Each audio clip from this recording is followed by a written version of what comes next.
Hello everyone, Neha here. So in the last video we have completed exercise 4.1 question number 1 and now we will continue question number 2. So let's start now. Check whether the given value in the bracket is a solution to the given equation or not. ये पूछ रहे हैं कि आप ये check करके बताइए जो वैल्यू गिवन है ब्रैकेट में, ये जो ब्रैकेट में वैल्यू गिवन है क्या ये सॉल्यूशन है इस इक्वेशन का या नहीं. सॉल्यूशन किसे बोलते हैं? सॉल्यूशन उसे बोलते हैं किसी भी वैल्यू तभी किसी इक्वेशन का सॉल्यूशन बनेगी कि अगर जैसे यहाँ पे n की वैल्यू 1 है, अगर अभी जो आपको इक्वेशन गिवन है, इक्वेशन आपको गिवन है ये, ठीक है, अगर n की जगह आपको 1, जैसे आपने लास्ट क्वेश्चन में क्वेश्चन नंबर 1 में किया था, n की वैल्यू 1 है यानी कि आपको n की जगह 1 लगाना, लगा दिया.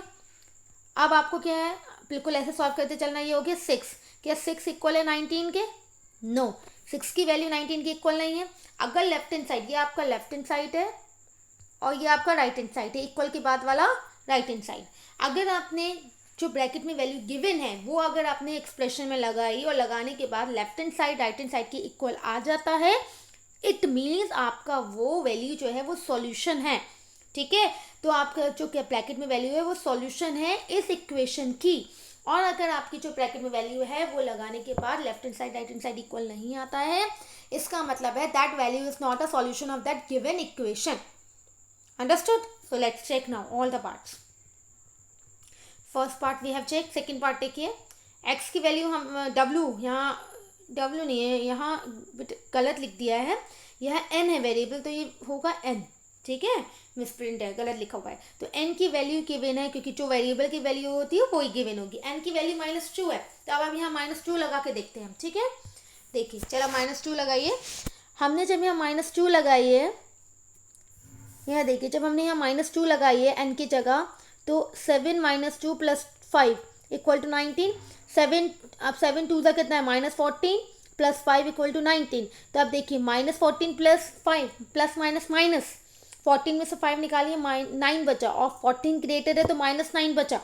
तो -9 की वैल्यू लेफ्ट हैंड साइड है और राइट हैंड साइड 19 है तो left hand side right hand side equal नहीं है, इसका मतलब नॉट अ सॉल्यूशन, ये सॉल्यूशन नहीं है.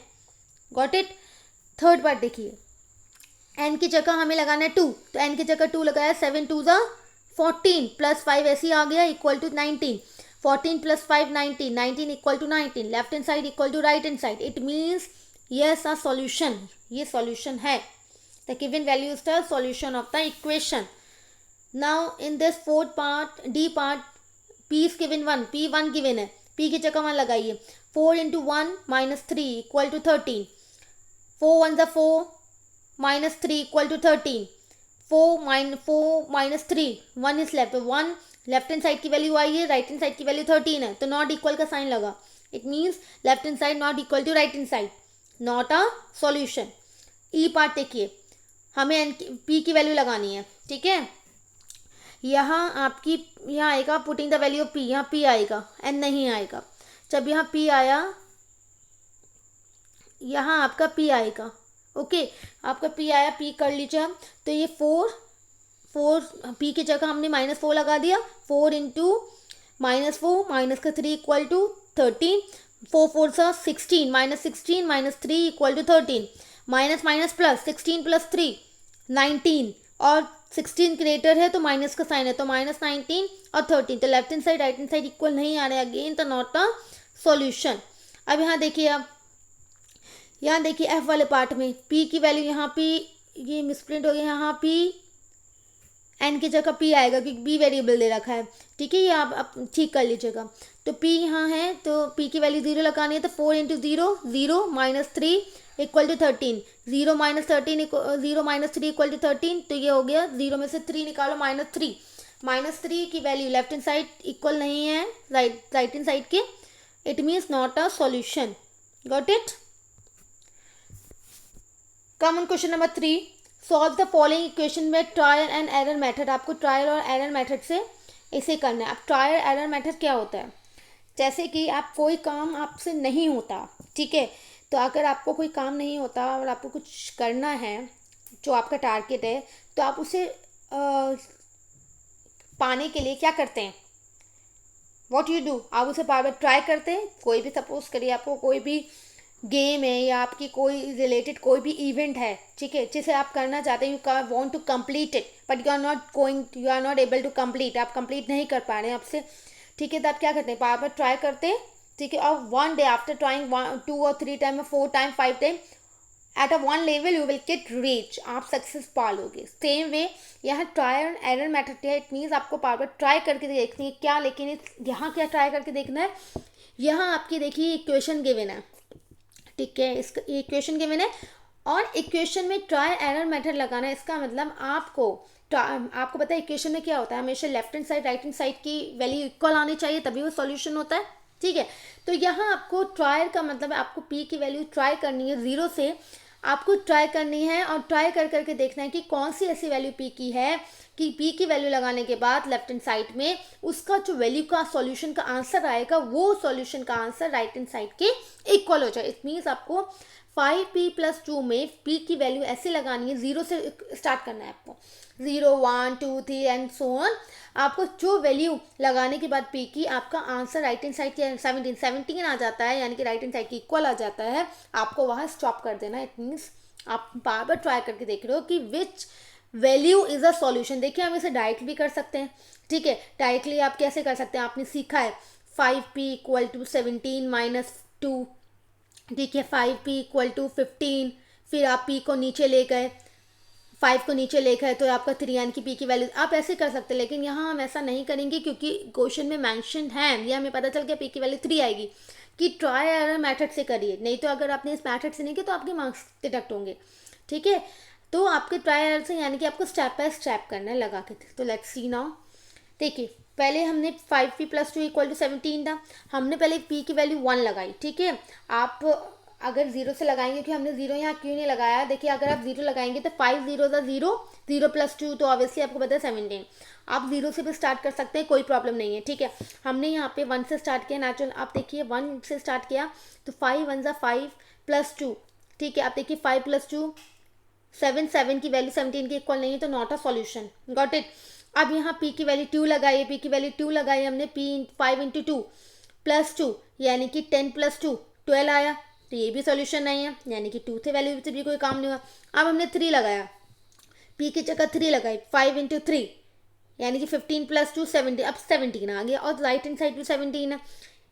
इट मीन्स अब हम यहाँ स्टॉप कर जाएंगे, हम यहाँ स्टॉप हो जाएंगे, यानी कि हमारी p की वैल्यू क्या आई, क्या p की वैल्यू कौन सी लगाने के बाद आपका ये left hand side right hand side equal आई, कि when we put the value of p = 3 then only we get a left hand side and right hand side equal, that is the 17।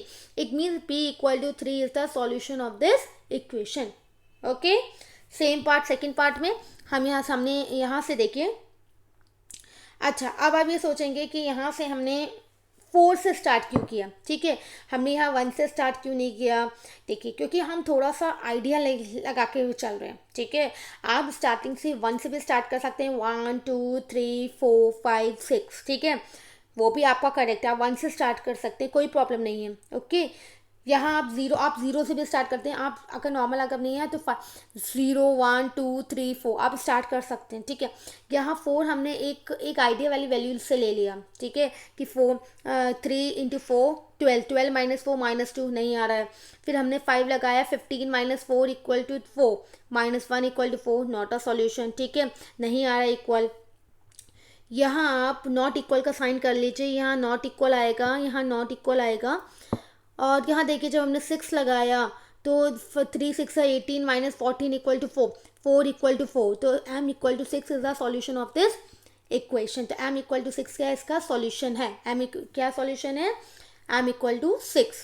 और आप जब इसे स्टार्ट करें तो मेरी यही रिक्वेस्ट है आपसे कि आप 0 की वैल्यू से लेके चलें, पहले m की वैल्यू 0 लें, यहाँ स्टेप ज़्यादा हो जाते हैं, 0 की वैल्यू 0 लें पहले m की वैल्यू, फिर 1 लगाएं, 2 लगाएं, 3 लगाएं, 4 लगाएं, आप स्टेप बाय स्टेप चलिए, ठीक है।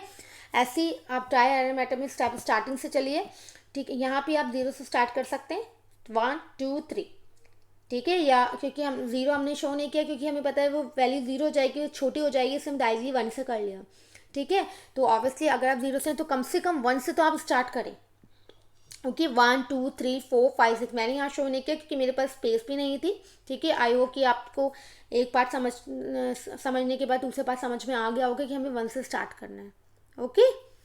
तो चलिए आगे चलते हैं। आप क्वेश्चन नंबर 4 पे आते हैं। क्वेश्चन नंबर 4 बोल रहा है right equation for the following statement. हमें क्या करना है, हमें इक्वेशन बनानी है। हमें स्टेटमेंट फॉर्म में दे रखी है, लैंग्वेज फॉर्म में दे रखी है। अब हमें इसे किस में कन्वर्ट करना है, हमें इक्वेशन फॉर्म में कन्वर्ट करना है। चलिए देखिए, सम ऑफ नंबर्स, आप बिल्कुल इन स्टेटमेंट को देखते रहिए। स्टेटमेंट देखने के बाद ही आपको समझ में आएगा। सम का मतलब ऑब्वियसली ये समझ में आ गया कि हमें प्लस करना है। ऑफ नंबर्स, हमें यानी कि 2 नंबर्स को प्लस करना है, एक्स और 4 को। तो हमारा एक्स 4 आ गया। इज का मतलब मैं आपको एक सिंपल लैंग्वेज में बताती हूँ। इज का मतलब इक्वल। ओके, इसका एग्जैक्टली मैं आपको इसलिए बोल रही हूँ ऐसा टर्म कि इज का मतलब इक्वल है, जिससे आपको स्टेटमेंट बनानी आ जाए।